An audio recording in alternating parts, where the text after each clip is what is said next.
When I'm working with my coaching clients and we're discussing what specific criteria have to be present in any future job and in any future company, then culture comes to the top of the list. So what is culture? What drives it? And what should we be looking for during the interview process? And that's what we're going to be talking about in this short video. Hello, my name is Stephen Wright. I'm a career coach here at Career Mentor, and we help high-performing financial services professionals make their next smart career move.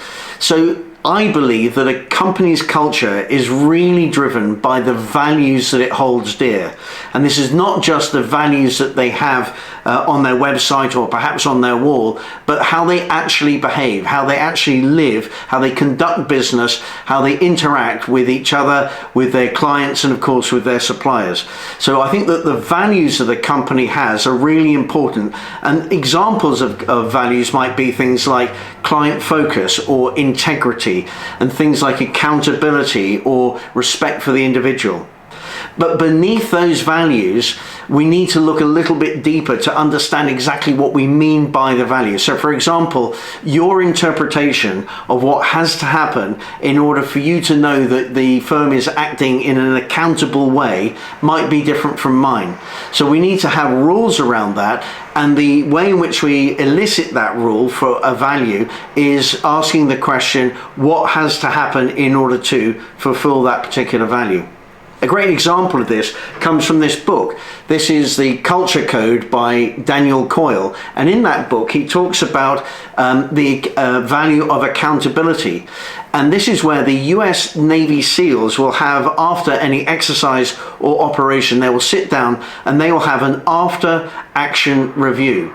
And this is them having a behavior so that they know that everybody is being held accountable. Everybody will sit around, the people who are on the team will sit around, and they will discuss in front of everybody else what they thought that they did well. The individual will say that, this is what I feel I did well, this is where I could improve. And of course the rest of the team members will give direct and honest, and I'm sure at times bracing feedback to that individual. But everybody does it, and of course leaders go first.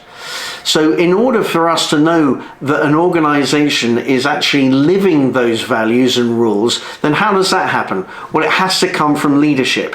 Leadership all the way from top to bottom throughout the organization, making sure that people are rewarded by living the values and rules, and perhaps guided and helped on their way if they are not living by those values and rules. And in fact, you can get to a situation where everybody in the organization, no matter what their position, is acutely aware of the values and rules and the behaviors that are expected, and ensure that not only they are behaving in that way, but they also hold other people within the organization to account. And I certainly know of one firm, which is a ski firm, where that is actually the case. And it comes as no surprise that when they get their reviews from their clients and their customers, those reviews are at an outstanding level.